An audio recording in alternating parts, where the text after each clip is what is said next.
নমস্কাৰ, সুপ্ৰভাত। এষ্ট্ৰলাইভ অসমৰ দৈনিক ৰাশিফল অনুষ্ঠানলৈ আপোনালোক সকলোকে স্বাগতম জনাইছোঁ। আজি 24 শাওন 10 আগষ্ট সোমবাৰ 2026।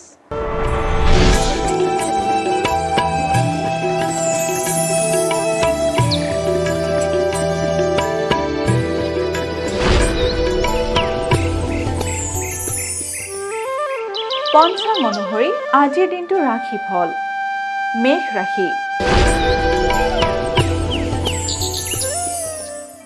মেঘ ৰাশিৰ আঘাত প্ৰাপ্তি। মেঘ ৰাশিৰ জাতক জাতিকাসকলে আজিৰ দিনটো বাহিৰলৈ ওলাই যাওঁতে বা ঘৰত থাকিলেও সাৱধানেৰে থাকিব, কাৰণ আজিৰ দিনটোত আপোনালোকৰ অকস্মাত আঘাত প্ৰাপ্তিৰ যোগে দেখা দিছে।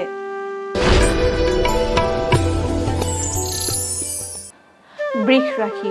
বৃষ ৰাশিৰ হঠাৎ শ্ৰীবৃদ্ধি।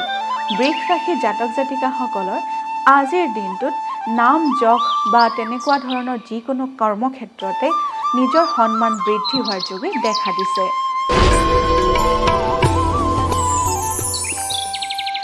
মিথুন ৰাশি। মিথুন ৰাশিৰ অপমানৰ যোগ। মিথুন ৰাশিৰ জাতক জাতিকাসকলে আজিৰ দিনটোত সকলোৰে লগত কথা পাতোতে বা কৰ্মস্থলীত সাৱধানেৰে চলিব, কাৰণ আজিৰ দিনটোত আপোনালোকৰ মিছা অপমানৰ যোগে দেখা দিছে। এইবাৰ আহিছোঁ কৰ্কট ৰাশিলৈ। কৰ্কট ৰাশিৰ হঠাৎ উন্নতি। কৰ্কট ৰাশিৰ জাতক জাতিকাসকলে আজিৰ দিনটোত কৰ্মক্ষেত্ৰত হঠাতে পদোন্নতি বা যিকোনো ধৰণৰ সন্মান প্ৰাপ্তিৰ যোগে দেখা দিছে।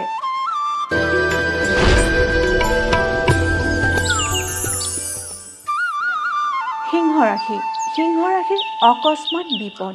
সিংহ ৰাশিৰ জাতক জাতিকাসকলে আজিৰ দিনটোত সাৱধানেৰে চলিব, কাৰণ আজিৰ দিনটোত আপোনালোকৰ হঠাতে যিকোনো ধৰণৰ সৰু সুৰা বিপদ আহিব পাৰে।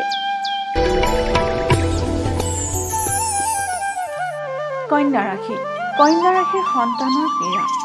কন্যা ৰাশিৰ জাতক জাতিকাসকলে আজিৰ দিনটোত নিজ সন্তানৰ যত্ন ল'ব, কাৰণ আজিৰ দিনটোত আপোনালোকৰ সন্তানৰ বেমাৰ আজাৰ হোৱাৰ যোগে দেখা দিছে। তুলা ৰাশি। তুলা ৰাশিৰ সৰ্বকাৰ্যত কৃতিত্ব। তুলা ৰাশিৰ জাতক জাতিকাসকলে আজিৰ দিনটোত যিকোনো কাম কৰিম বুলি ভাবি থাকিলে সেই কাম কৰিব পাৰে, কাৰণ আজিৰ দিনটোত আপোনালোকৰ সকলো কামতে সিদ্ধি লাভ কৰাৰ যোগে দেখা দিছে।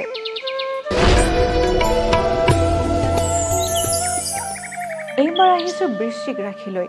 বৃশ্চিক ৰাশিৰ অস্থিৰ চিত্ত। বৃশ্চিক ৰাশিৰ জাতক জাতিকাসকলে আজিৰ দিনটোত যিকোনো কাম কৰাৰ আগতে নিজৰ মনৰ চঞ্চলতা দূৰ কৰি মনটো দৃঢ় কৰিহে কামত আগবাঢ়িব, কাৰণ আজিৰ দিনটোত আপোনালোকৰ মনৰ অস্থিৰতাৰ যোগে দেখা দিছে।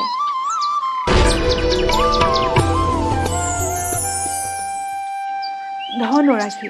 ধনু ৰাশি পিতৃৰ কষ্ট। ধনু ৰাশি জাতক জাতিকাসকলে আজিৰ দিনটোত নিজ পিতৃৰ প্ৰতি বিশেষ ধ্যান দিব, কাৰণ আজিৰ দিনটোত আপোনালোকৰ পিতৃয়ে শাৰীৰিক আৰু মানসিকভাৱে কষ্টৰ সন্মুখীন হ'ব পাৰে।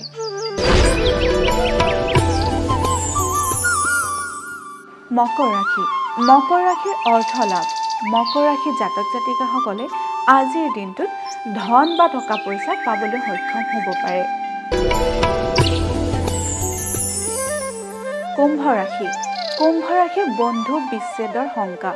কুম্ভ ৰাশিৰ জাতক জাতিকাসকলে আজিৰ দিনটোত বন্ধু বান্ধৱীৰ লগত কথা পাতোতে সাৱধানেৰে পাতিব, কাৰণ আজিৰ দিনটোত আপোনালোকৰ বন্ধু বিচ্ছেদৰ যোগে দেখা দিছে।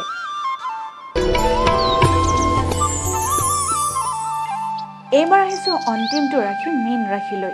মীন ৰাশি সাহিত্য সেৱাত ব্ৰতী। মীন ৰাশিৰ জাতক জাতিকাসকলে যদি সাহিত্য চৰ্চাৰ লগত জড়িত হৈ আছে, তেতিয়াহ'লে আজিৰ দিনটো আপোনালোকৰ সাহিত্য চৰ্চাৰ ক্ষেত্ৰতে ব্যস্ততাৰে পাৰ হ'ব। এয়াই আছিল আজিৰ দিনটো ৰাশিফল। এষ্ট্ৰলাইভ অসমৰ দৈনিক ৰাশিফল অনুষ্ঠানটিৰ পৰা মই জুৰি কলিতাই আজিলৈ বিদায় মাগিছোঁ। আপোনালোকৰ দিনটো শুভ আৰু সমৃদ্ধিশালী হওক তাৰেই কামনা কৰিছোঁ। ধন্যবাদ।